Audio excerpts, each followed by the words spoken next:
1575 റേഞ്ചിൽ സോഫ്റ്റ് കോട്ട ഫാബ്രിക്കിൽ ഷിബോരി പ്രിന്റും എംബ്രോയിഡറിയും വരുന്ന സൽവാർ സെറ്റാണ് നമ്മൾ കാണുന്നത്. 4 ഷെയ്ഡ്സിൽ, ഇങ്ങനെ 4 ഷെയ്ഡ്സിലാണ് വന്നേക്കുന്നത്.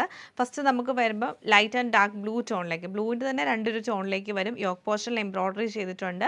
അതുപോലെ തന്നെ ക്രോഷിയോയുടെ ലേസ് വരുന്നുണ്ട്. സാൻഡൂൺ സിൽക്കിൻ്റെ ബോട്ടവും നമുക്ക് ഷിഫോൺ ദുപ്പട്ടയാണ് ഇതിൻ്റെ കൂടെ പെയർ ചെയ്തേക്കുന്നത്. പിന്നെ നമുക്ക് വരുമ്പോൾ നല്ല ബ്രൈറ്റ് ആയിട്ടുള്ളൊരു യെല്ലോയും ഗ്രീനും കൂടെ മിക്സ് ചെയ്തിട്ട് വരുന്നുണ്ട്. നെക്സ്റ്റ് വന്നേക്കുന്നത് ലാവൻഡറിൻ്റെ ഒരു ടോണാണ്. ലൈറ്റ് ആൻഡ് ഡാർക്ക് ലാവൻഡർ ടോണിലേക്ക് വരും. പിന്നെ നമുക്ക് വരുന്ന പീച്ച് കളറാണ്. ഇങ്ങനെ ഒരു 4 ടോണിലേക്കാണ് ഈ സെറ്റ് നമുക്ക് അവൈലബിൾ ആയിട്ടുള്ളത്. നല്ല ഭംഗിയായിട്ട് വരുന്ന ഒരു പാറ്റേൺ ആട്ടോ. സിമ്പിളായിട്ട് അഫോർഡബിൾ റേറ്റിൽ വരുന്ന ഒരു പാറ്റേൺ ആണിത്.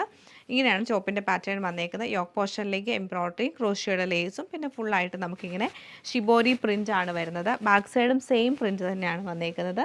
ദുപ്പട്ട വരുമ്പോഴത്തേക്ക് ഷിഫോൺ ദുപ്പട്ടയാണ്. എൻ്റെ സൈഡിൽ ക്രോഷിയോയുടെ ആ ഒരു ലേസ് പാറ്റേൺ ചെയ്തിട്ടുണ്ട്. സെൻറ്ററിലെ എംബ്രോയിഡറി സ്വീക്വൻസ് വർക്കും പിന്നെ നമുക്ക് ഔട്ട്ലൈൻ ആയിട്ട് നമുക്ക് ആ ചെറിയൊരു ക്രോഷിയോയുടെ ലേസ് ആണ് കൊടുത്തേക്കുന്നത്. ബോർഡർ പാറ്റേൺ, ബോട്ടം പ്ലെയിൻ ആയിട്ടുള്ള സെൻറ്റൂൺ സിൽക്കിൻ്റെ ബോട്ടമാണ് പെയർ ചെയ്തേക്കുന്നത്. Same pattern light and dark lavender ടോണിലാണ് ഈ സെറ്റ് നമുക്ക് വരുന്നത്. ഭംഗിയായിട്ടുള്ള ഗ്രീൻ ടോണിലാണ് ഈ സെറ്റ് നമുക്ക് വന്നേക്കുന്നത്. ലൈറ്റ് ബ്ലൂ ടോണിലാണ് ഈ സെറ്റ് നമുക്ക് വരുന്നത്.